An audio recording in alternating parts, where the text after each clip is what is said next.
Welcome. This is the Late Late Show with BT, reviews with security and law being provided to the public. This show is going to be, I guess you could say, a different show or a special show. We are going to get caught up with what we have with Backstage. Well, almost. So we want to Backstage from July 9th through November the 5th, 2015.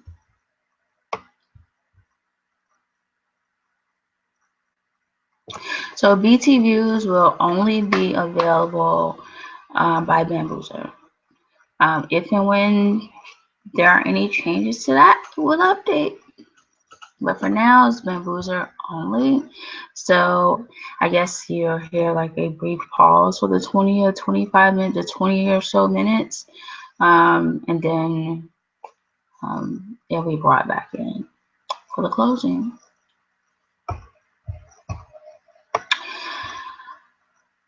So we do have some the beyond serious topics from that span, and it's with Jonathan Williams. Debuting a decade ago, the Georgia Big Picture Con Film and Technology Conference offered panels, workshops, film screenings, and networking opportunities to help aspiring filmmakers, actors, and other industry professionals see the big picture when it comes to succeeding in movies. Though much of Big Picture Con was focused on the business and technological aspects of making movies, the convention also offered numerous opportunities for actors and filmmakers to interact and learn from one another. Backstage supervising casting editor and casting specialist joined keynote speaker and others for the media and communications training panel, followed by the industry networking lunch break. These and other sessions offered advice benefiting people from any aspect of the film industry.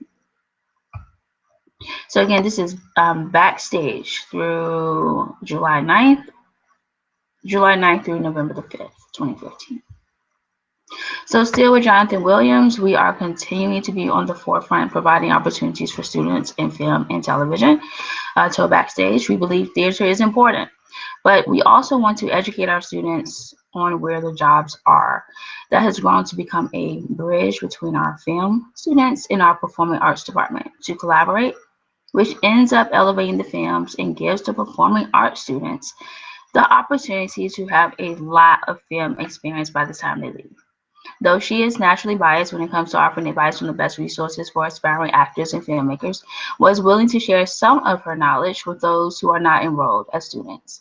The advice that I give all my students is to watch TV, go to the movies, read every magazine that comes out about the business, and know more than anybody else about what's happening in the industry right now, she said. Nothing bothers me more than when an actor comes in and says, I want to be on TV, but I don't watch TV. You have to really immerse yourself in the business of acting. Every day is an audition because you never know who you're going to be standing next to or when an opportunity is about to happen. And those are beyond serious topics. So now for news and topics. Yvonne Strahovski.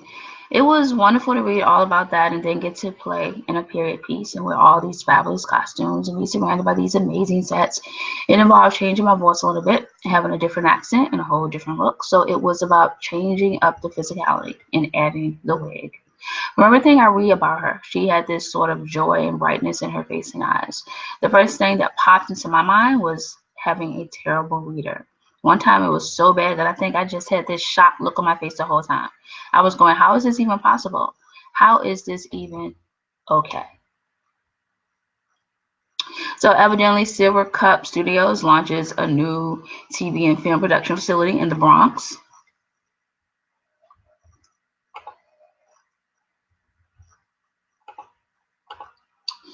So Jarrell Smith, the bigger the challenge, the better I become as an actor, he says. So check out not only for the newly added auditions, but for the articles and tips that are always being added to the site as well, because they are a big help, he says.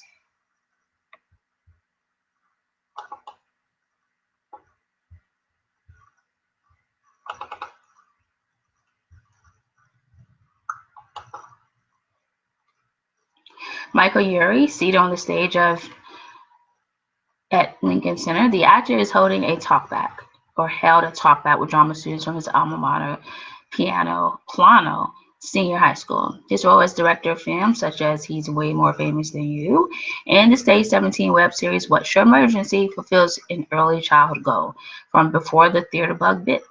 I wanted to be the leading man in romantic comedies. I wanted to be Paul Reiser or Mad About You or Tom Hanks in Sleepless in Seattle.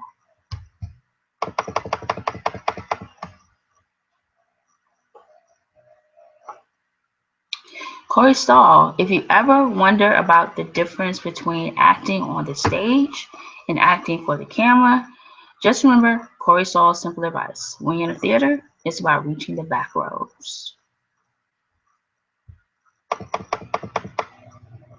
Behind the scenes with the greats.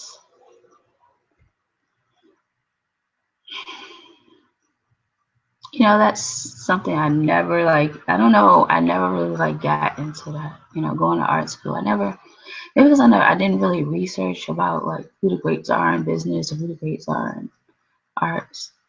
I don't know, or acting. Anyway, behind the scenes with the greats. They claim there's something to be learned or some form of development that goes on when an acting teacher will cut someone down, put them in their place, or mock, decide, or otherwise make an example of the actress. Joseph Perlman. They claim there's something to be learned. I guess it depends. I mentioned last show Morales.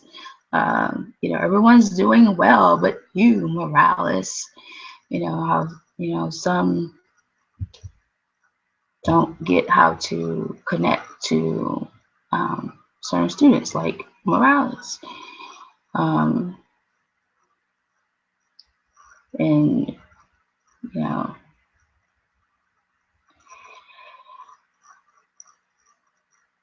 maybe you're not supposed to get in a class, but I don't know. I'm just not for anyone putting anyone down or making them feel as though they can't get something. If you're there to teach or show or contribute to a person's development, that type of mental abuse, I don't think has its way in it. Unless it's for a particular exercise, and that's different. But everyone has their own process and path in life. Cutting someone down, putting them in their place, sometimes it seems like when that happens, it doesn't be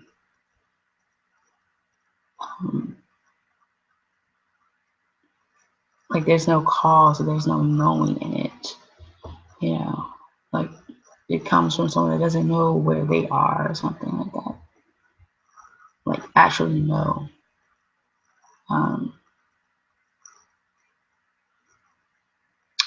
But anyway, I guess that's what you're supposed to get from Morales, that part in chorus line. But sometimes the teachers are also students as well. And sometimes those are the best teachers that they can admit they are students. Very few industries don't have some type of continuing studies or that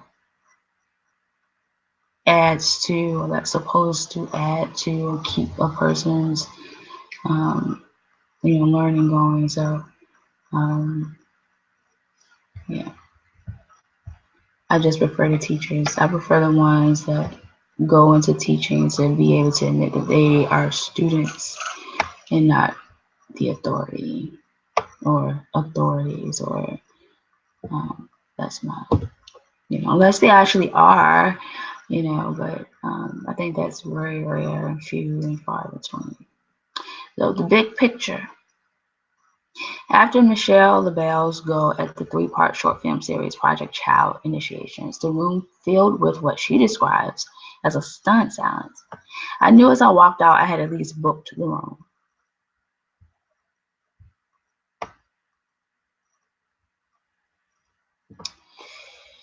In July, Christopher Maloney traveled back to the 1980s for Netflix's Wet Hot American Summer, First Day of Camp, reprising his role from the 2001 film as a deranged chef.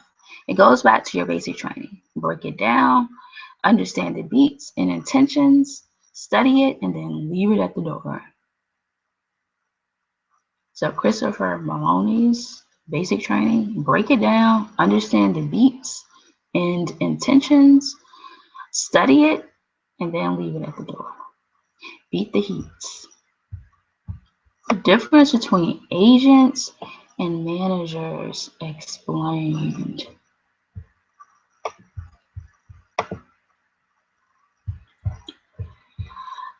You know, when I went to New York and I was thinking about, you know, maybe I should like really pursue like this acting there since I'm here. Like, why not? You know, but you know, getting the whole agent and manager thing,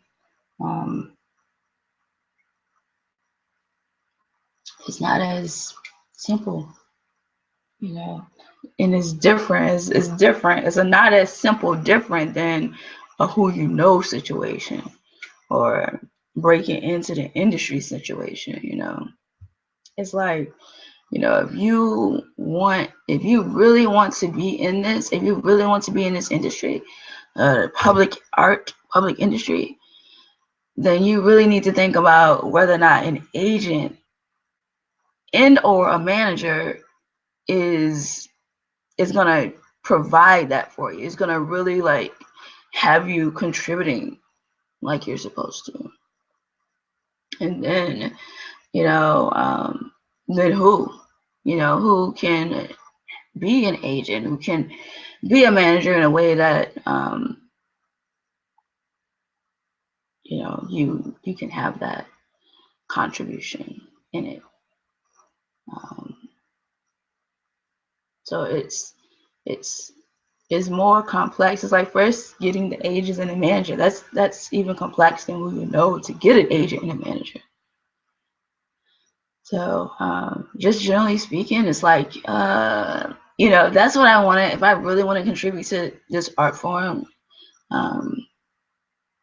you know, public artistry, I probably wouldn't do the agent and the manager thing. Because it's like, generally speaking, not knowing agents versus managers, is like, you know, yeah, it's like, I don't want to say, oh, it's a waste of time. It's just not the path like that. I would not do the agent and manager thing to be out there publicly. That's just me. And these are B's for security and law. But then I guess you have to ask yourself, you know, when a company has like whatever the company or the business name is, you know, is it truly an agent? You know, is it truly a manager? And that's where the complexities start coming, start coming to play about it. But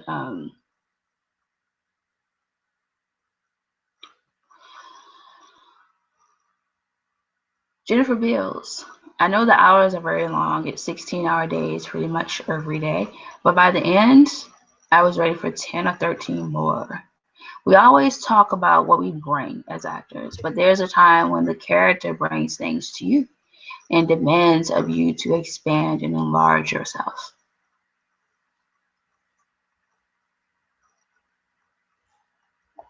So when I started, you know, like doing the acting part of performing arts, you know, that's how it was to me. Like I had no idea about story, like really like what that means. I had no you know, like idea about you know, because you're always given you know, if like it's fiction, you know, and if it's has any connection to real life, then it's purely coincidental. So I didn't go into it that way. So my experience was just, you know, character, activity, present, you know, remember, present. That was kind of it.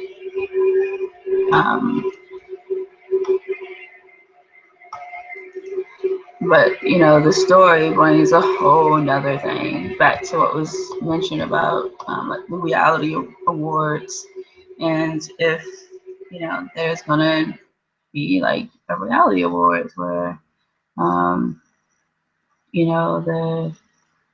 whoever was blessed to contribute to a story, where they actually um, you know um, resolved the situation, or added to the story, or just because like getting the industry, and how some, if not all, that are here with it publicly fully commit to it. Um,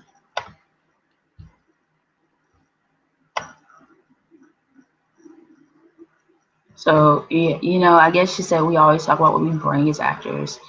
That's the thing. Like when you connect, when you like fully commit to it and get the story, then it becomes less about what you bring to it, because whether you know the story or not, sometimes it's just best to just be like, it's fictional, and if it's any connection to it, it's purely coincidental, because it kind of like I guess protect you as an actor, as an artist, or you know relieve some duty or expectations. I don't know, but you know, uh, it's what you bring. Sometimes that could be a little off without having the story. To know exactly what you bring to it, to know how your life story. Because if it's a story, then it's something in your life that connects to it. So.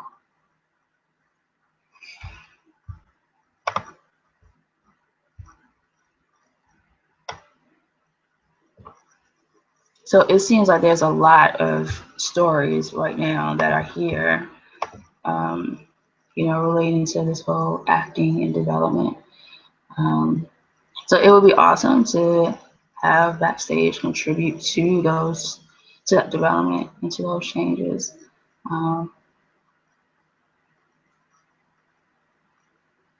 Exactly how that will happen, I guess that would be like Backstage. But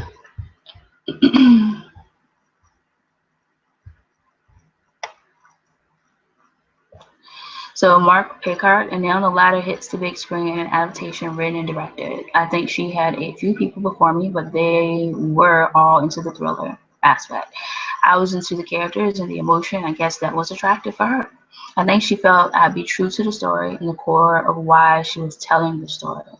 Agreed, saying that her worst fear was that someone was stripped to its most sensationalistic elements, her tale of a family torn apart by economic distress, and the long-range effects of a brutal mass murder on sole survivor decades later. After the riots, took the French director on a tour of Kansas City, Missouri, to see the unforgiving landscape that haunts Libby, whose testimony put her older brother in prison for the murder of their mother and two sisters. Aloof and a borderline kleptomaniac, Libby is broken up to take cash to start looking into what really happened the day leading up to the murders, and realizes that nothing is what she thought. The book is filled with references to Libby's tiny stature, as if she stopped growing the day of the murders, but all of that went out the window when signed on to play the role. So I may have mentioned, I may not, that like the L word is one of those stories that Jennifer Beals happens to be in. Or happen to have contributed to. And happen to have contributed to that, I guess awesomely so. So Libby is another character, that, I'm suggesting just because it's the L word, and I thought that Libby would be a good character to use.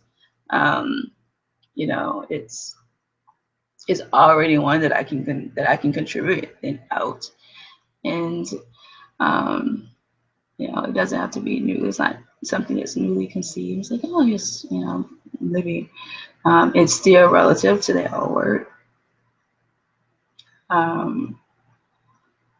And so, yeah, so then, there's that story with, with the L word, and it'd be a relative to, what, I have, and what the Late Late Show with BT has with law, our views with security law. And not only that, but lesbianism. I mentioned that, I used to go to a lesbian group, but the L word came after that group, after going to that group and having an experience with it. So, the whole, like, and what that means when it comes to sex, and not sexual intercourse sex, but sex, and how that intertwines with like RuPaul's Drag Race when it comes to like protecting sex, and and then there's the lesbians, and there's the boundaries, when it comes to relationships. Me personally, just being I don't know, I'm not gonna say the L, but what if, just having the L, and what lesbians means to the L, and boundaries when it comes to my relationships. Like just giving away stuff, just be very careful, with identification of such, that, because what if you like have something like lesbians, and you're in a relationship, and the person that you're in a relationship with just continues to like identify like this as lesbianism, that as a lesbian, that as a lesbian, and it's like, okay, like what's the difference in that? Then you identify this person as a lesbian. What if you have responsibilities as lesbians, and like what stops, or what will have a boundary from that person you identifying as a lesbian interacting with myself, like interacting in a relationship in a lesbian as someone like going there, like like what boundaries, it's like, oh, say if you're on a team and like your number is like 50, and like someone with the 50 team shirt on, you like, and you just give that away, like, yeah, that person, like what stops that person from like pushing up on you, or you're like number 50, you're there, like what's up, so it's like those type of boundaries, the L word like serve to help with and contribute to. And that's just one aspect when it comes to relationships.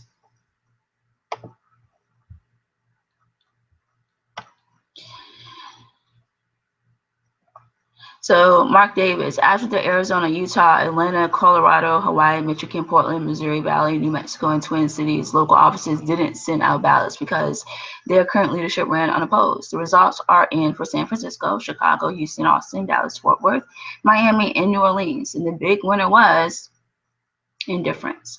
Of the 13,876 members in the 6 locals sent ballots, 2,883 voted. It is my mission to make sure SAF-ATRA protects our members' ability to do the work they love and to build their lives around it, Howard said in a statement. In the past, many in our union were slighted in home video DVD profits and told, because it's a new evolving medium, we have to wait until it matures. In the end, the studios made billions, while SAG-AFTRA members were left with pennies. We hope to avoid repeating the mistakes of the past. Also, still tabulating votes are elections for the Los Angeles, New York, Nashville, New England, New Orleans, Ohio, Pittsburgh, Philadelphia, San Diego, Seattle, and Washington Mid-Atlantic locals, among others. And so this is through July through November. Scheduled to run, this was evidently November the 10th through the 15th. There was a fest that opened with a conversation at the 92nd Street Y.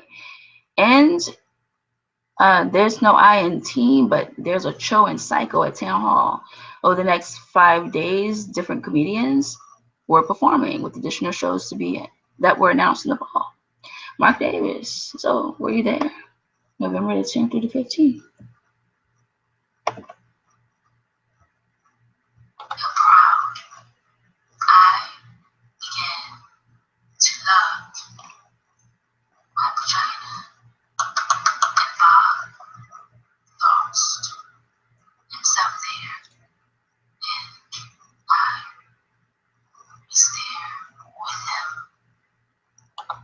Stop the bleeding. Mark Packard. Garner was cast for similar reasons. On screen, for much of the film's running time, needed to be believably young and yet still able to hold her own, opposite an abbreviated shooting schedule of 19 days. And on my part, I was just trying to be as simple as possible. So, put up a fight, but it wasn't enough to beat who was re-elected president of SAG-AFTRA with just under 54% of the vote. I thank the members for their support, and I'm excited to get back to work. So now for Mark Davis. The misleadingly named Broadway Week, which ran September 7th through the 20th, is once again what offered 2-for-1 tickets to the biggest hits on the Great White Way. Though the event didn't officially begin until the next month, fans were able to book their 2 half-price tickets in advance. Shows offering the deal included the Tony-winning Fun Home smash hit Something Rotten, soon to close, The Hedwig and the Angry Inch, Old Times, and the death-friendly revival of Spring Awakening. So back to Mark Packard. I think I know alcohol better now, says Derek Waters. As the creator of Drunk History, Comedy Central's Emmy-nominated booze-soaked lesson in Arcana, Waters is the guy who sits with each segment's loaded narrator, keeping the conversation flowing and generally acting as a chaperone as drinks are consumed and a narrative of sorts emerges. Brought to life by some of your favorite actors, flawlessly lip-syncing the increasingly inebriated dialogue. I was mostly nervous that this is a 5-minute idea, and how are people not going to be annoyed with drunk people for half an hour? In the beginning, you really had to explain it. But now we send a couple of stories to people's agents and see if they respond. He says of casting the segment.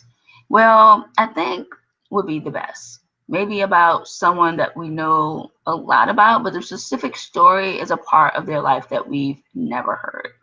I really think the only criteria is, man, what a great story that I don't think people know. Because there are so many different things that have to happen. Telling the story, a nice clean beginning, middle, and end. And making sure they're drunk enough so it'll be funny and not just a history story.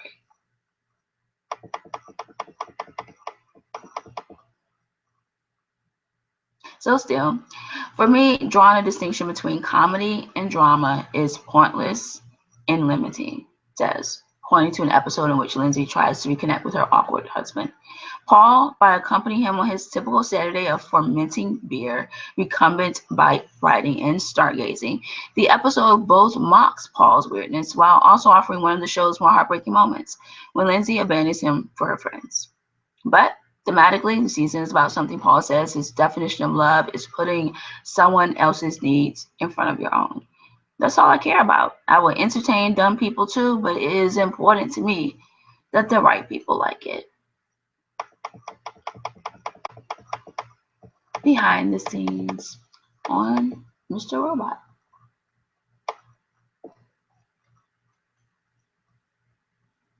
So we're still in news and topics. Mark Packard. I revere actors, writer-director says with such passion that you have no choice but to believe him. Black Mass tells the true story of Boston gangster Whitey Bulger, who teamed up with the FBI to bring down the Italian mafia and then used the government agency as a shield to protect himself as he took over every type of illegality in the city. The surprise of the film isn't Bulger We've grown used to Depp losing himself in the physicality of a role, for better or worse, but in the incisive supporting roles that surround him. Chief among them are Joel Edgerton, but Dakota Johnson and others all offer up indelible moments of their own. A former actor himself, Cooper says he wants to create a very safe environment so they can take big risks. All actors have different ways they like to work, so you have to find that balance of how best to pair them. Many times, actors have lost parts before they've even uttered a line of dialogue in auditions. Very often, I won't audition actors at all. Mostly, it's about spending time with them, getting an understanding of their background, what their strengths and weaknesses are. Whether it's Johnson realizing her young son is brain dead or frantically trying to save his own life, the men and women who surrounded Barker didn't have an easy time for it, nor did the actors bringing them to life. Cooper's own tenderness for actors comes through both in conversation and in the film, especially when he raves about discovering by a small role in The Master and bringing him in for Black Mass. Now he's back working both sides of the law in Naughty Gorgeous Sicario. I played the humble cop who tries to do the right thing, but I never played the angle of revenge. Mostly silent, alternating between paternal and menacing, looms over well-intentioned but in over her head FBI agent who is recruited for a special drug-related mission by a shaggy, shambling government official whose exact job is left unsettlingly vague. But these are decisions you make with the director. Now famous enough to bypass the audition process, emphasizes the importance of discussing the project in total before signing on. Then we can talk about what I can bring to it, or my life, or other characters I've done. But I'd much rather sit down with the director and have something to really talk about because we're going to be collaborating. We met alone together, brainstorming, and for me, it was a very beautiful creative moment, all of which underlines the importance of assuming the burden of a project, knowing that he and his director have the same end goal in mind. There's nothing worse than being in a movie where the director is doing something and you're doing something else, says his rueful tone implying that he's been in that position once or twice. I want us to be at least thinking about the same goal. You can get to that same goal different ways, from A to B to C, but you can also get to the same goal A to D to C. Most times I come home and I make sure I know where I'm going to be tomorrow. You don't want to be on a movie set and not know where you're going to be because there's a lot of rejection. There's going to be a lot of rejections that point to all your insecurities. You have to be really loose to take heat and not be demoralized. I usually say if you study to be a doctor or nurse, you dedicate yourself in school and you'll find a job. You got to take chances, but then again, you can't be destructive. Working on that short-term memory helps you go past all those barbed wire fences to get to a place where you're doing what you want to do. And yes, I'm still using Pussy Basilica.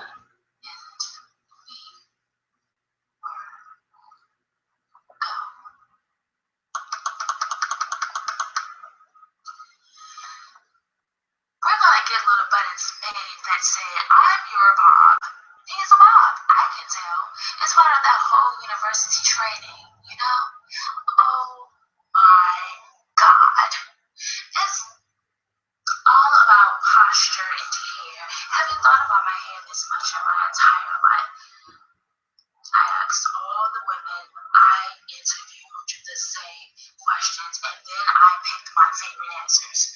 Although I have to tell you, I have never heard an answer I didn't love.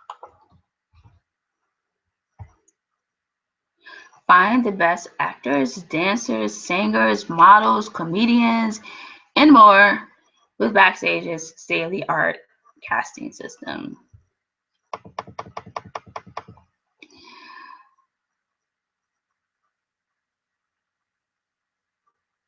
Behind the scenes at something rotten.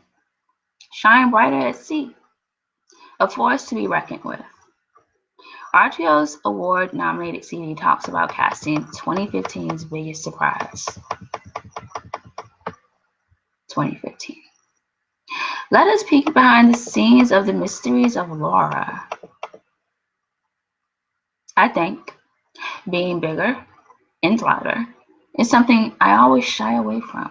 So I think showed me that it can be just as effective and just as honest. So the 2015 Emmy Awards honored television's best. While you are having the best summer of your whole life, you will.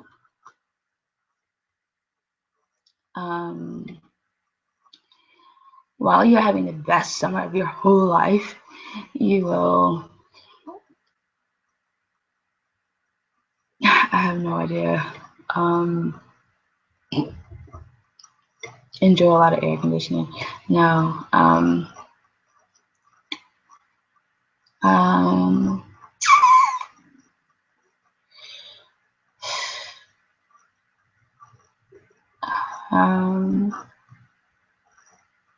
Well, last summer I almost picked up swimming.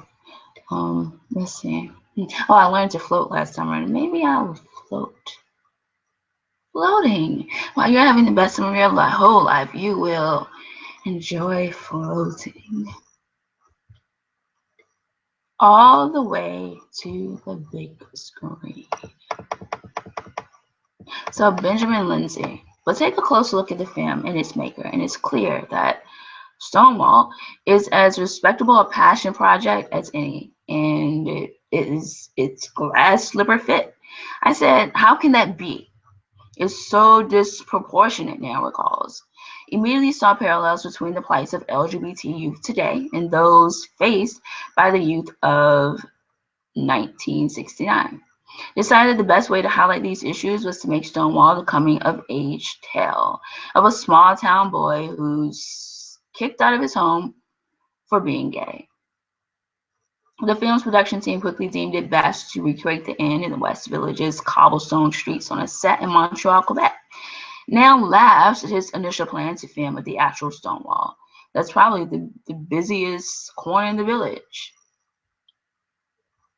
So it makes a ferocious return to the Broadway stage in Fool for Love. About halfway through the 1983 play, May, a waitress who's holed up with her explosive boyfriend in a motel room near the Mojave Desert, storms into the bathroom. But just ask her whether she takes a little breather in the bathroom. Sitting in a hotel lobby in Midtown Manhattan, the question gets her so worked up that she practically jumps up from the sofa, jokingly pretending to hurl her glass of Prosecco to the ground. There's no one back there but me. Chooses that word because of the script. The opening stage direction reads, this play is to be performed relentlessly, without a break. But it's also an apt description of her best known work. Back in 2010, she took New York by the throat with her off-Broadway debut in Venus in Fur, a play in which her character started as an actor and ended as a physical manifestation of a Roman goddess. After the play moved to Broadway in 2011, she won a Tony Award, creating one of those rare moments when the voters got it exactly right. You're doing, and it's going to be taxing, so you've got to give up a couple of things for 4 months. The stakes go through the roof because what's being said is, I don't have time to bullshit with you. It's more important to be ready than to be primed, she declares. I feel very blessed that he's been my partner doing this, she says. Even though the Broadway production will be her second go-round with May, focus on maintaining a sense of discovery. The fundamentals of acting for the benefit of medicine. Steve Hamm, actor, standardized medical patient. I'm not a doctor, and I couldn't be one, but I definitely have a better chance of playing one on TV. Tony Howell. Marketing needs to be a part of the process from the beginning. Creating a successful web series takes serious time, money, and energy, but so does building an audience. I suggest spending the bulk of your money on production while investing ample time and energy on marketing. Therefore, I would invest in professional branding and design from the beginning.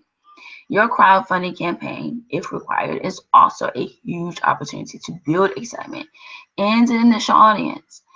Don't forget to use your hashtag series hashtag, harnessing the power of existing audiences or affinity groups by tagging them in awesome share-worthy content is going to help you spread your reach.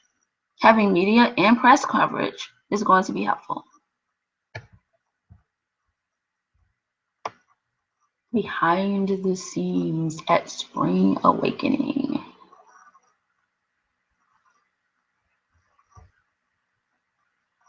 So I'm going to back up to the marketing because it makes me think about, a comment that was made to me about, because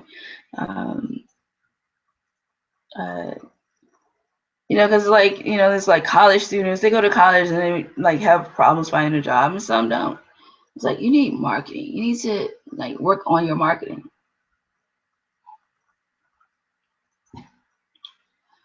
And then just sometimes people take a stand on you without even knowing that they're taking a stand on you, like business people, business professionals, for instance. It takes like, okay, so I work at a store in a mall. Then I work at another store in a mall. So that's 2 malls I worked at. Then I work at another store in a mall. So that's 3 malls I worked at. And like every store that I worked at is closed. Like what if I wasn't in the right frame of mind and I thought, like what am I, like bad luck? Like how you just like take out the store, like, the only store I worked at in the mall. But then you get it, you're like, sometimes business professionals take a stand in their industry. And that includes, mall developers.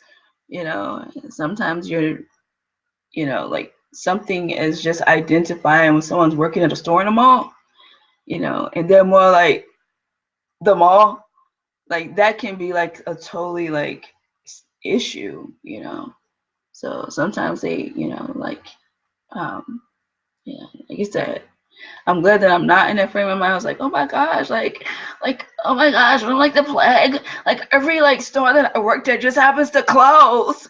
Like every single mall. I go to this mall and then the store closed. I work at this one, the mall and the store closed. I work at this one and it's like, oh my gosh, like, but no. I wouldn't be doing this late show with BT. Like that's how I thought, like live. But yeah, like even when you don't know it and you appreciate like little things like that, just like taking a stand, like sacrificing, one little, like I'm not saying like one little store, but it's like just sacrificing the store like for like the mall, and then just sacrifice that one little store. It's like that one little store you like sacrifice, like you have like a better relationship with that whole corporation and all of their stores, just because, like, cause how are you gonna care for their corporation in this little store? Anyway. But anyway, that's, like taking a stand. It's like this mall took a stand, this mall took a stand, and this mall took a stand. Just, like, just that. If I have to give any note, just to like from my experience to, like sometimes take a step back, and if something is like, oh, I go in like what's, something doesn't look or appear to be, but for me, I never even thought about it like that at all. But I mean, even if you do, just take a step back sometimes and just reevaluate it. So behind the scenes at Spring Awakening, the free health star brings to life a true story, and you better bring tissues. Kind of like backstage is like taking a stand, and I'm not like I get like what like what's going on in the industry, but like the results that I'm needing, maybe because it's a lot like casting and auditions, and then like everything that's in it be about casting and auditions, so when it's like stories that are going on, like, you know, like live things that are relative to like the industry. I guess that's my question. Like, how are you going to go from being focused on casting and auditions and stories about casting and auditions to like really like you know, contributing to like the progress that is needed you know, now, like the trend, the merging, the integration of different industries, different occupations, while not putting that at the forefront of the progress. You know, when there are lives at stake, you know, that, you know, that are intertwined to like, you know, accepting where you have gained and accepting where you have lost.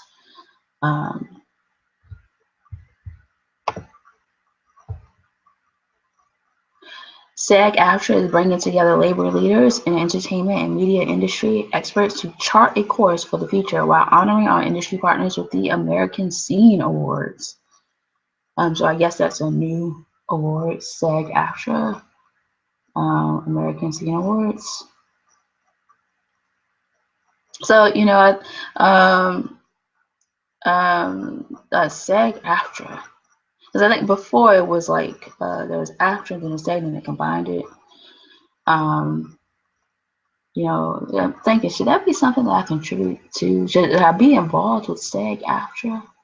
Like, I get it from a like what they're trying to do with union. You know, from a business like standpoint, SAG-AFTRA, but from like, but then where do you go from that to like the public? To this, it's like kind of like the agent manager situation. Where do you go from that? From just like, you know, we're for togetherness to being we're for togetherness in the public artistry? Or are you kind of like, okay, or are you kind of like saying, okay, well, right now, like, wow, you know, because it's like the best is yet to come in it. Are you kind of like, well, right now, this is where we are. We're trying to bring all these different communities together in this, like, you know, the drag queen world, the whatever community over here, this community, we're trying to bring them together, like what we have, like the couples, you're trying to bring them together and then go from there, you know, and redefine who we are. Just a question. 14 highlights to catch off Broadway between now and year's end. One action star will be asking the same question. Let the binging begin. TV's best for Paley Fest. What Fargo is in my mind is the tension between comedy and tragedy, as opposed to comedy and drama. Benjamin Lindsay, at the end of season 4, had sacrificed herself to become the Dark One so that she could save the others, and that's exactly where we pick it up. And with that, we're going to go to Pussy Basilica.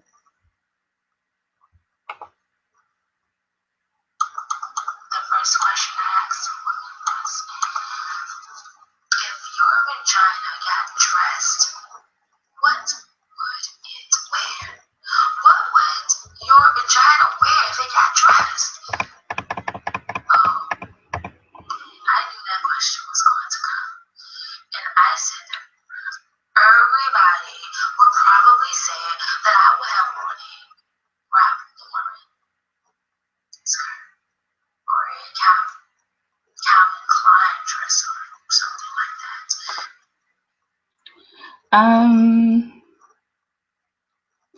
Tim Greer. But after was stricken with cancer, they realized that her state pension wouldn't be transferred, even though they were domestic partners. But to hear tell it, the delays to get free help made didn't discourage her. If anything, she was relieved. Paige, who has appeared in the X-Men films and Inception, is still perhaps best known for playing sarcastic pregnant teen But one senses that in the 8 years since that iconic role, she's evolved far beyond the character's hipster ethos. I actually feel is more myself, Paige says. I tend to be identified mostly with one specific character I played when I was 20 years old that is bigger, and I feel has an emotional core and groundedness, but it's more character-y, for sure. She's been that way since she started acting at a young age, but if you're existing in one, it's because one person or both people have made a conscious choice to live and exist that way. You understand the complexity of the situation and you're doing it. We do live in a homophobic and transphobic society. It's changing quickly, but that's just the reality of the situation. Paige has witnessed both the shifting cultural winds as well as some of the old resistance since she came out on Valentine's Day 2014. Shortly after speaking backstage, we'll attend the world premiere of Free Hell at the Toronto Film Festival, where she walked the red carpet, assumingly, with Thomas declaring to reporters, "I'm in love." But I will make a comment that, when I focus on the reality of any situation, um, I kind of leave out anything that appears to be fact, like we indeed live in this type of society. Because, what if someone else's reality is that most people aren't really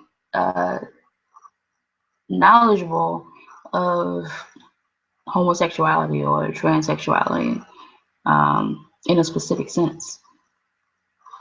What if that's someone else's reality?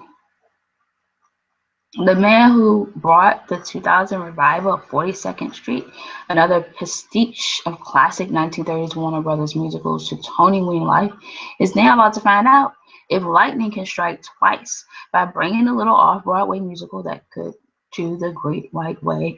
I always felt that in the right situation, it really was a Broadway kind of show because of the music and the cleverness of the story in the book. Mark Baker. So back to Benjamin Lindsay, film and media incubator Big Vision Empty Wallet is launching or have launched a new incentive program to boost visibility of women, people of color, and LGBT individuals in film and television. Tribeca and Lionsgate have partnered to provide the first curated streaming service. With Benjamin Lindsay, the October 1st launch of Tribeca shortlist marked nearly a year's worth of work between Tribeca Enterprises and Lionsgate. Unlike its streaming contemporaries, shortlist offerings are selected by a discerning panel of industry experts to bring quality films to home audiences for a $4.99 monthly fee. That fee will be hiked to $5.99 in the new year. There's tremendous value in human expertise and its ability to guide trusted discovery, provide relevant context, and enable appreciation of original storytelling.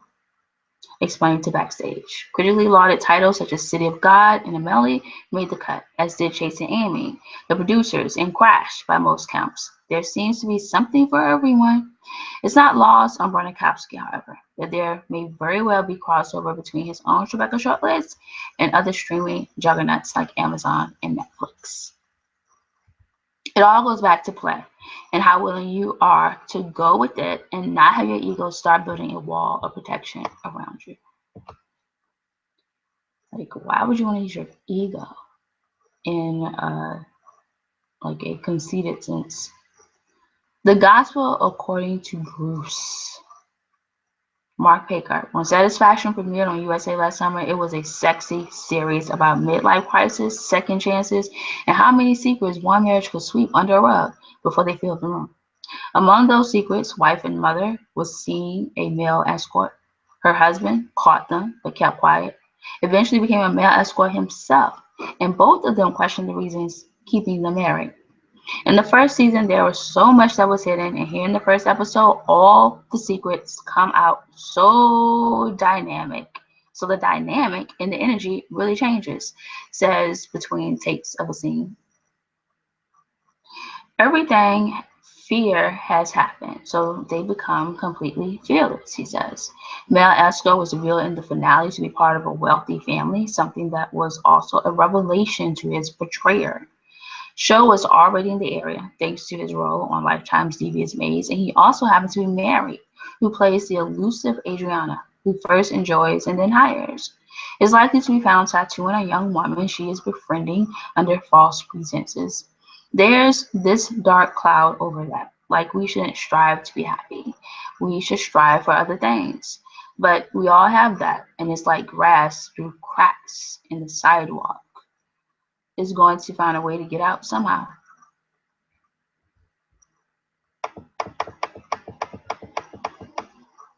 To be kind comes with the territory of working in our business if you want to have longevity.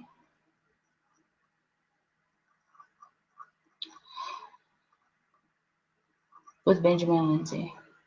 Couldn't have asked for a better entrance to Hollywood.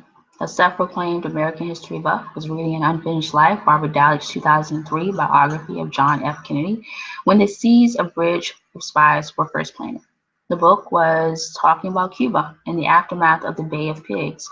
It's the little-known story of this high-stakes exchange that eventually became the pillars on which Bridge of Spies was built. Then, 3-time Spielberg collaborator Hanks, whom says he always secretly envisioned playing, signed on. Brothers Joel, to include Joel, came in to punch up the script's dialogue, and slowly, Bridge of Spies. But shortly, first film began taking form. Surprisingly, it's a project that writer of award-winning stage dramas like The Observer and A Night of the Dog says was always meant for the movies, not the theater. I'd always seen it as a very cinematic story. Also knew that if anyone's going to show the Berlin Wall being built on screen, I'm going to do it. And the story is all the better for it. Actualization of the script is reliably gorgeous in cinematography and effects, not to mention period era set and costumes. Paired with Hank's take, believes the final product hints at the best of what you can do with cinema. This guy went to this very scary place and pulled this exchange off, and it feels great to present that to an audience and to be able to stand by that. Acting coach and co-founder of the Barrow Group. So Mariana Dinner. This will help you rediscover your text and keep your material fresh, even if you have presented and rehearsed it many times prior to the big day. Pack a water bottle and take it with you as you wait for your audition. Truth be told. Truth be told. So, I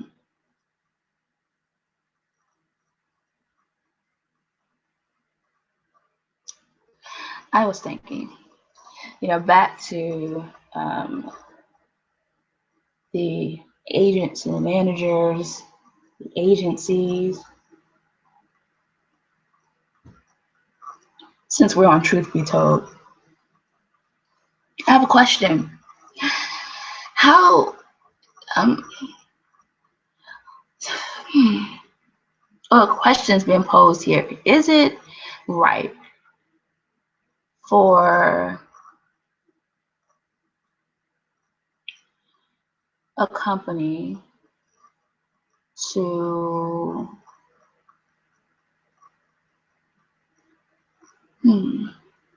I was gonna say, is it right for a company to have like a lot of different contributors, actors, performing artists? So I guess the question is, do they also keep records of each person's financial status? Is that part of it, or just their resume? I guess would be the question. Resume or financial status in resume? These agencies like Creative Artists or William Morris Agency. Is it one, or is it the other, or is it both?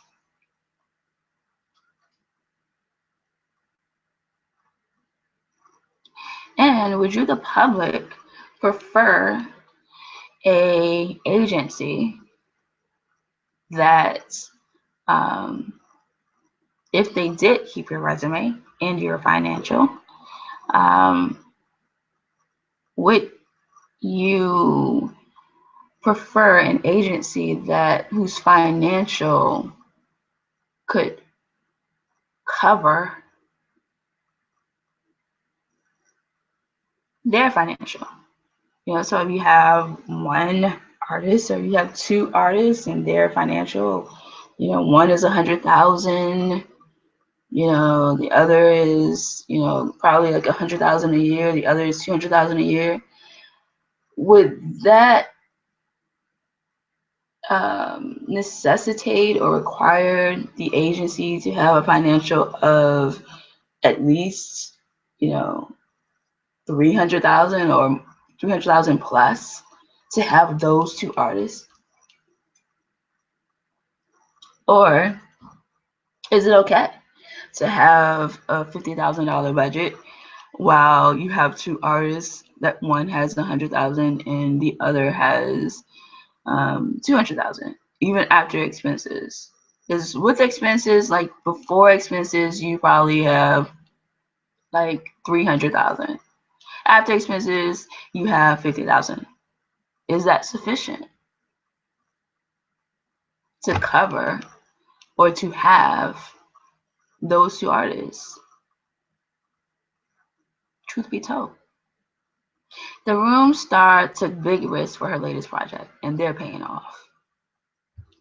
David Harewood, starring opposite Melissa Benoist as the titular character. Harewood talks to backstage about his acting crushes, his worst audition ever, and the big secret that's keeping him hush hush. So back to Truth Be Told, because I just happened to glance at one of the agency's lists, and it had like I don't know how many names on there, right? At least, I don't know, 50 to I don't know. It was a whole bunch of names. So you multiply that times whether their net worth, their yearly, their annual salary, minus expenses. I'm like, well, my view with security and law, that would mean like, that company, that business would have to financially compensate for all of those different, and for all of that financial. So that's like, they all have like $2 billion. That means that company would have to be $2 billion plus after expenses. When you think, to be a responsible business, a responsible agency for all of those artists, I would think. So sometimes, like, what if your net worth is, what if they can't even afford to have you? And it's not even about, knowing someone or getting on. What if they can't afford it? From that perspective. Just some thoughts. I know very few people. I don't know. It seems like there's very few people who can do that. I'm like seeing all these names, like 100, 200, whatever names, at least six figures for almost all of them, that could actually have them feel financially secure. Financially. Benjamin Lindsay. The biopic begins with Wilson in the mid-60s doing the recording of the now iconic album Pet Sounds, known for Wouldn't It Be Nice and God Only Knows, among others. I guess I'm learning what makes me happy, essentially. If I can work with material that automatically puts the fire under my belly, then that's what I would choose to do if I can. That feels great. All about the big picture.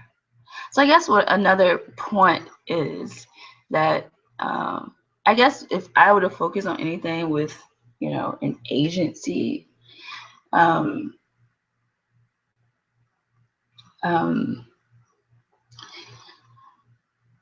guess that would be it.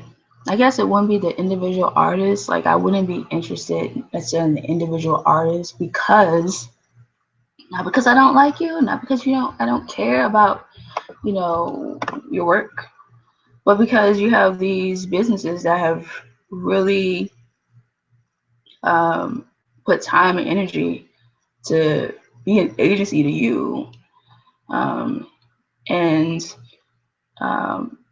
provide you work or provide you with a network keep your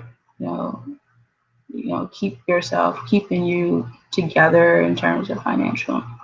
So I would think that they, in my opinion, would be, not that the artists aren't worthy, but that these businesses, these corporations that were serving artists would be worthy of what I have to offer in that. You know, that not just that like guidance and leadership, but that financial security too. Like when you have, when you have all these artists, 100, 200, 500 artists, grossing from 20,000 to, 6 or 7 figures, um, but maybe you never thought about that because, your focus was artistry and not the security of it, the security aspect.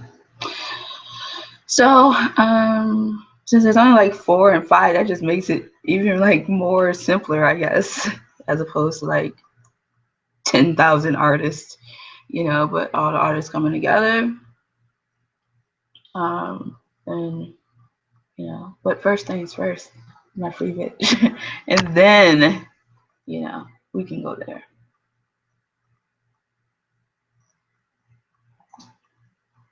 Because there's some things I'm willing to go for it with regards to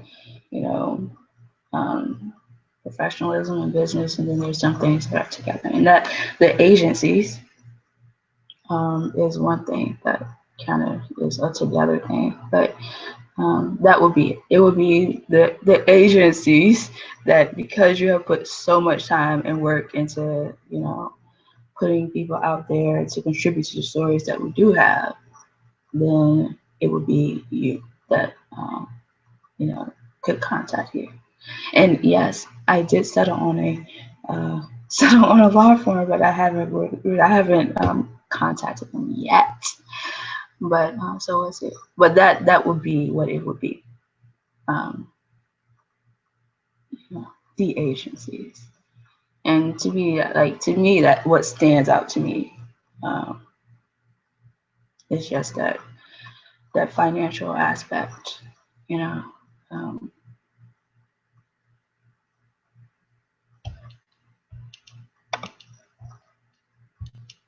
So Benjamin Lindsay, Michael Ealy, Barbershop, Too Fast, Too Furious was recognized as a young artist to watch.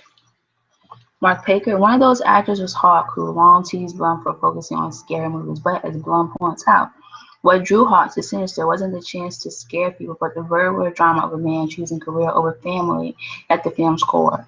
But Blum points out that a relationship with the genre in which one is working can make all the difference between disposable films and classics. We love these movies. It's great that they're profitable, but that's not the primary reason. And we've benefited from that. But when you don't love the genre and you make it, it suffers. Few horror franchises have remained as consistent, both in terms of quality and box office, as the Paranormal Activity films. New Family, Defined, what else? Videos of doomed sisters being taught magic by their grandmother, and shortly after become the latest victims of whatever it is that's been tracking unsuspecting viewers. As one of the guiding hands behind Paranormal Activity, Blum has plenty to be pleased about as the series concludes. His Blumhouse Productions have single-handedly raised the bar on the genre, rescuing it from the torture porn doldrums into which it had fallen, by dint of nothing more than smart scripts and strong casts. Patrick Wilson and Rose Byrne lent some star power to low-budget Insidious, which has itself already spawned 2 sequels. Jason Bateman and Hall co-starred opposite director Joel Edgerton earlier this year in The Gift. And Ethan Hawke wrote the gleefully terrifying Sinister to box office success. All the info you need to become a UK actor.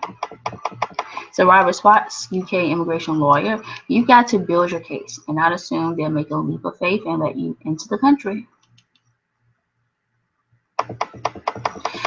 My business, Anthony Mendel. But the truth is that actors are the same everywhere. We're all going through the same stuff. When I first started the LA studio, the demands for actors were just beginning to change. And my philosophy was completely new and refreshing to a lot of actors outside of Hollywood. All ways of working are beneficial to actors as they learn.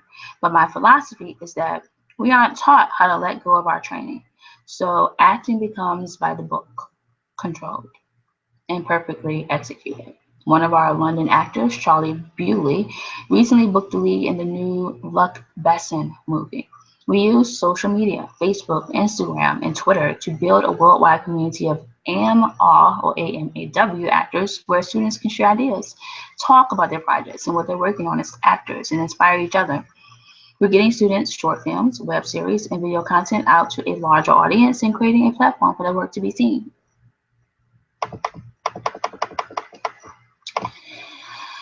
Benjamin Lindsay. I find that 98% of my children are now homeschooled or independent study, but they are coming more and more unprepared and a little behind because sometimes parents just aren't up to calculus and French and Latin and chemistry and physics. I'm interested in the academics that they know that there's a life after this and they have to be prepared for it. The proximity better prepares the academy's performers for their post-education lives. We're not going to turn anyone away because they can't afford it, says Staples. Casting info on The Babysitter and other projects. I would probably put a hat on it. Lots of glitter. Red silk jeans. Probably a red bow hiking boots and a lot of sunblock. Something from the 40s. I like leather. It's sexy. It would be bald and it would have an earring. Actually, my vagina's a nudist. Doesn't wear anything anymore. Some Timbs, some baggy jeans, probably a hoodie. So I guess let me just clarify something because I mentioned about, some of these agencies have like 500 plus artists and to work with just the agencies. That's not to say that it was, like you're just condensing it into the agencies. Like it's like the agency with 500 plus. So that's what that would mean. So anyway, that's my view of security and law. Just that's something that I would prefer. So that's something that I feel that myself and my previous would provide. Having that, financial security to cover. It's like having I'm not like having kids. You want to have enough money to care for them. So it's kind of like that. Yeah, I don't know. And I guess there's very few people that can have it that way, and I don't know. Maybe I acknowledge that these ones have stood the test of time and stayed with it. So Mark Packard and screenwriter were aided by the then nascent world of cinema, which left crisp documentary images of what men and women looked like both in everyday life and in the suffragette movement in particular. Likewise, the film surrounds with who's who of fabulous individual women who bring their sweet, generous personas to proceedings. We had Carrie in mind for a long time because she felt like a female actor who could carry this movie. Has garnered an inordinate amount of publicity for her 4-minute sequence, but it's the lesser-known supporting cast whom audiences will remember afterward, all of whom benefited from years of research. There are some moments you want to build up, or compress, or expand. Benjamin Lindsay. The realization that I had is that no matter what, once you have an experience that is separate from your home life and from your family and where you grew up, you will never be the same again. You will never be the person that you had been had you stayed. Sitting over hors d'oeuvres at Manhattan's Crosby Street Hotel is referring not only to screenwriter's script, which charts move to Brooklyn, her first love, and her return to Ireland upon a family member's death, but also to her own life. Much like immigration to Brooklyn, move to London was her unequivocal leap into independence and adulthood, one she made just before filming Brooklyn. Some of the actors used in the dance hall scenes I had played basketball with when I was a kid, she says with a laugh. Each one is different than the last, but no less entrancing. And the only thing those care to share are their baby blues. So, what about Brooklyn convinced her to play something so close to home? I let the book set the tone, says of his process. There's a lot more dialogue in the movie than in the novel, but once I read it a couple of times, those rhythms seemed to come naturally. I never felt worried about it because I had several safety nets. First, he read the second draft and gave me some pointers on vocabulary, then John Crowley, then his backstops. She leaves behind the man and the new life she loves for a temporary visit that gradually lengthens as she's increasingly tempted by the warmth of home, not to mention the warmth of childhood neighbor. But though could seem fickle, grounded performance lets the audience in on her complicated reasonings and excuses, something that helped discover. He would start you off at one place with your first take. Then by take 3 or 4, he completely changed what he wants. Then it starts to revert back to what he wanted you to do originally. You go from one extreme to the other and land somewhere in between. But believe me when I tell you that she never did a bad take of any sort. Now, working the festival circuit and press rounds for what's sure to be an awards contender this season, admits that for her own sanity, she's held off on watching Brooklyn, but says it will always have a great effect on her. The most beautiful aspect of the film is that ultimately, it's about a woman being able to make her own choice. By the end of the story, it doesn't matter what choice she makes. It's the fact that she's able to make it for herself. Dancing. It's a universal language, just like math. And I wasn't using words to teach choreography at first, to be honest. The backstage after networking events were there. George Takei in brings to life a painful chapter of American history on B-Way and make history of their own. To boldly go where no actors have gone before. Dishes to backstage to audition horror stories in high heels. Leonard Lindsay. Other awards for the evening include the inaugural Patron of the Artist Awards, which were given to 3 industry leaders who were champions of the arts, known for nurturing creative talent both in front of and behind the camera, according to the SAG Foundation's press release. The more theater there is, the more the world becomes a better place. And trailblazers, to include George Takei, bring history and diversity in social media to Broadway and Allegiance. And that's what we have with news and topics from backstage. However, we do have a totally awesome news and topics. Though his family relocated to Florida 6 months after he was born, and this is with the Dallas Buyers Club, Asada, Cuba. Though his family relocated to Florida 6 months after he was born, Cross moved back to Roswell, Georgia, years later, and attended North Atlanta High School.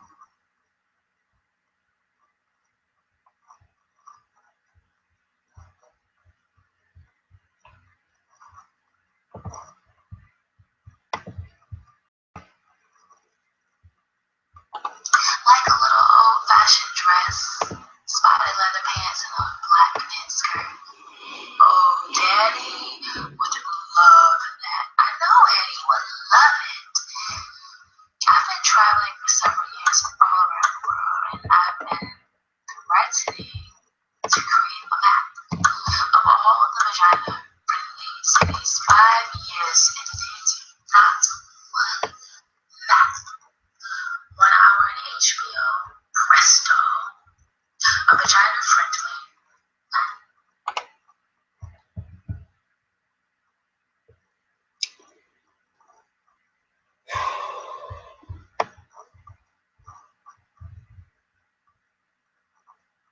So,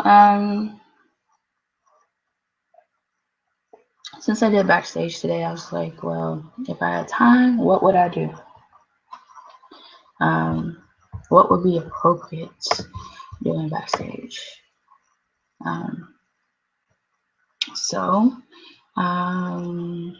Timberland. This is going to be my first time doing instrumental. And I haven't heard these songs, so here we go.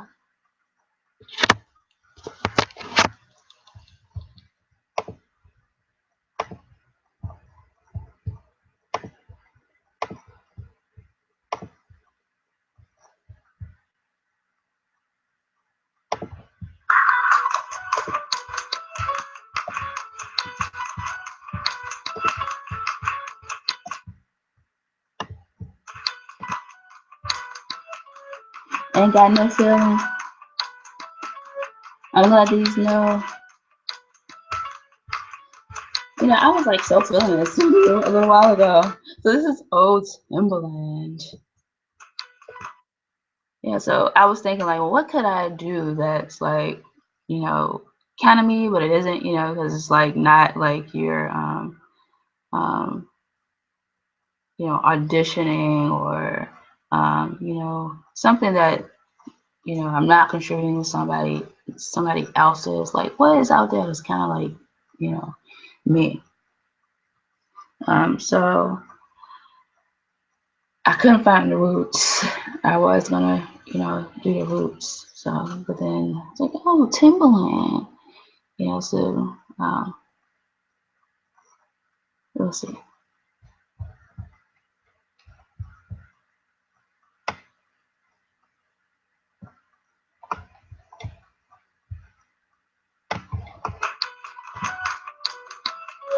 Ain't got no feeling. I'm like these no. I've been with these beats. I'm spitting in flows. What you know about me? My darn thing. Better probably can see me. I'm one man gang. Don't take this lightly. This one is done. I can make that happen because my blood is wrong. I done on both sides of the tracks. She said I trained the game. Well, I trying to get in my lane, but I see the same thing.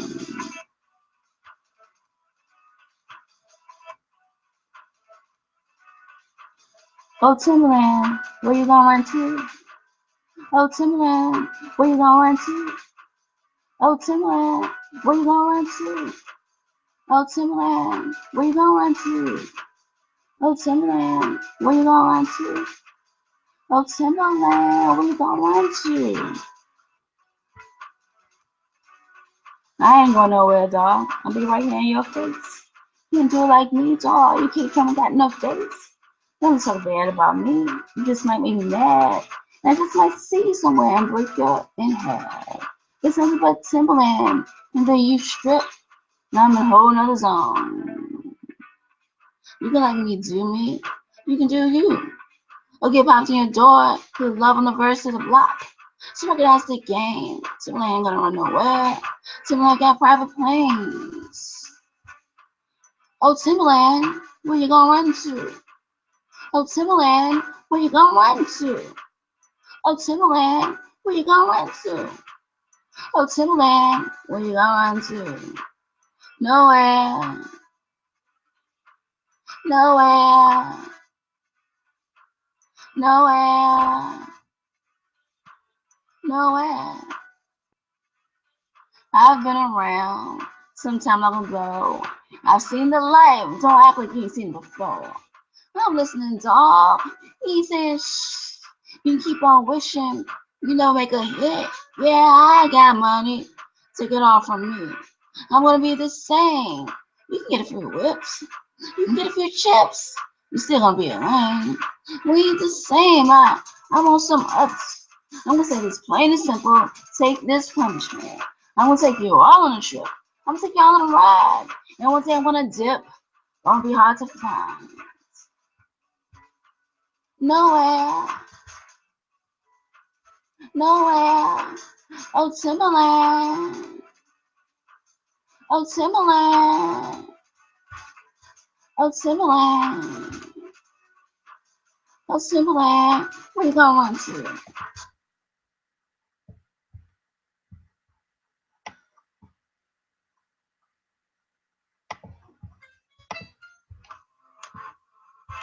Come, come, come, come.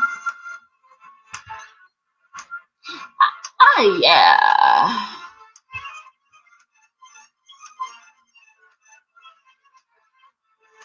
Listen, that guitar guy, me down. Come on. Huh?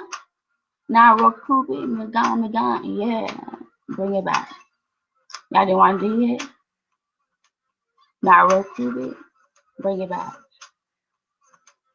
Moho's hair dim a bot Kia. Say what? Functional. What is hair dim made bat Kia? Functional. Functional. Get in touch your gay. Get in below it, yay. Move your tongue. Ha.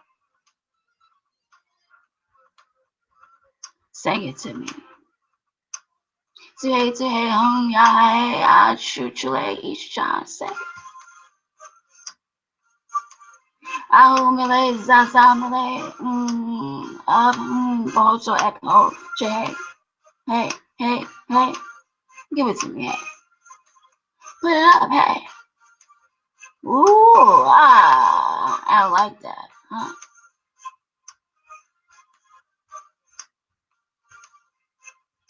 Ha. Pum, pum, pum, pum, pum, pum, pum, be there. Be there.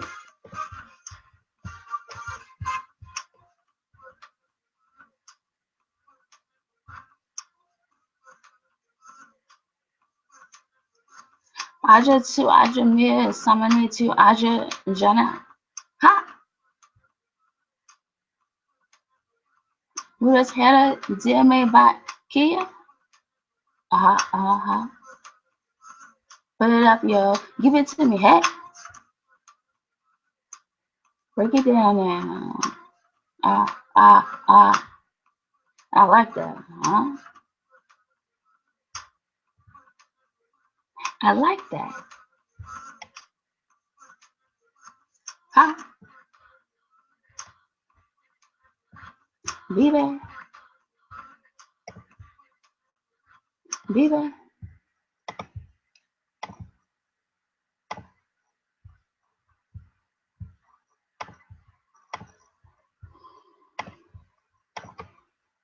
So that's my little Timberland. My little Timberland for backstage edition. Family vibe. And that's why it's in family vibe. Like, what did I do? You know, that's kind of like, it's like you're already out there. You're not trying to be, you're not trying to break out. So what could I do that's already out?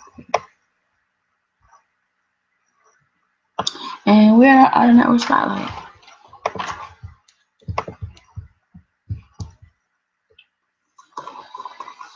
Stage 1, floor seat. Stage 2, feeding seat. Share moments with your child at every stage. The new Bumble multi-seat grows with your baby so you can enjoy face-to-face moments with your child from infant to toddler. Help us share the hashtag BumbleLove. A portion of the proceeds from every Bumble product you purchase is donated to kids in need. Learn more at bumbleusa.com. So stage 1, floor seat. Stage 2, feeding seat. From 5 months to 3 years. Stage 3, booster seat. Lions, elephants, and giraffes. Oh my.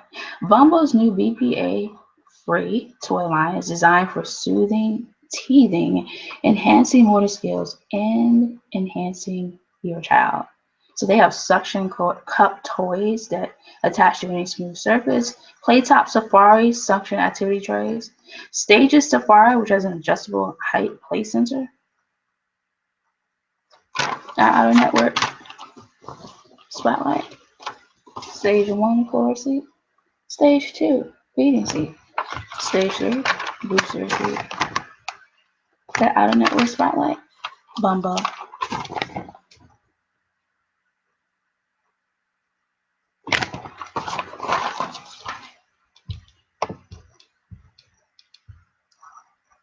So we're going to transition over for BTGs. We've watched Drag Race Season 4. And so we're going to kind of pause the Google YouTube, but it will be on Bambuser, the viewing.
So we for those just coming back in, we just reviewed RuPaul's Drag Race season 4. And we're at Milan and Madame LaQueer. So upon the pairing and getting the pairings, Madame LaQueer. What I'm getting from that, the contribution of Madame LaQueer is that is security, and character when there is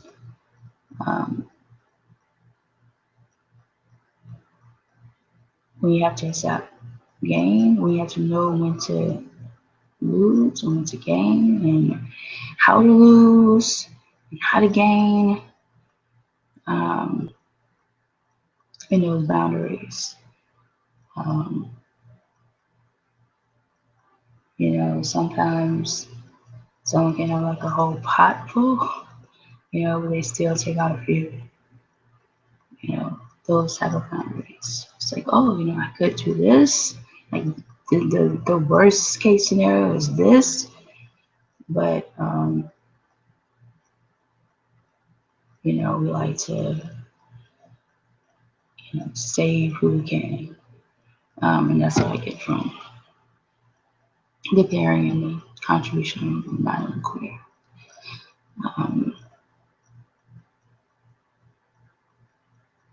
Milan's kind of come from, she mentioned that she has a degree in acting. Kind of comes from a contribution with, this industry that we have with acting.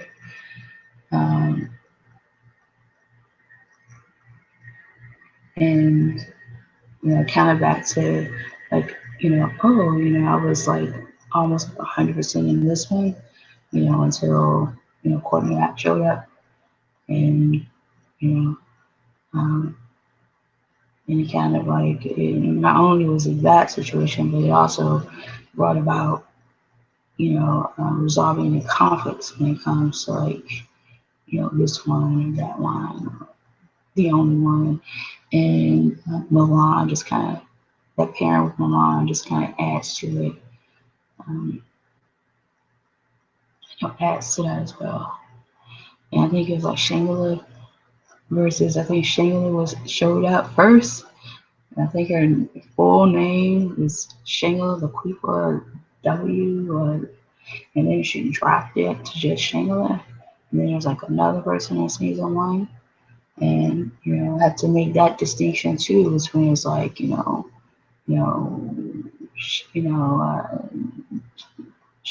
the contributor in season 1 versus Shangela LaQueer's, and that kind of made it clear that when it's just you and, I don't want to say the business, but you and the character are just like, this is it, this is, 1 year, this one's for you, this one's for you, this one's for you. There's no conflict, there's no questions about it. That kind of showed that character. There's just no, it is this one and it's not Shangela, because she came through first, Shangela LaQueer, and then it went to Shangela, and that way it just made peace. So, the two that we're at now, about to leave, they both kind of have, a stand, a contribution to us to that peace that we, support and character. It's just one is more industry and relationship, and the other is more security. Because with Madame LaQueer, there was like an issue, then I had a family issue, and then there was like the loss of Latrice, like that Latrice Royale was kind of like combating from that loss, and then there was like an issue. So there's just unresolved there, but you never know what comes from, and it's like you're like, like you're in like a really serious situation, you know, it'd be it for you, but you never know, like when other people are impacted, you know, it might not be it for them, you know, in a sense. So, you know, there's a way to show that, you know, you're like that's kind of it for you know, kind of like where their character is with, you know, that situation, a situation such as that.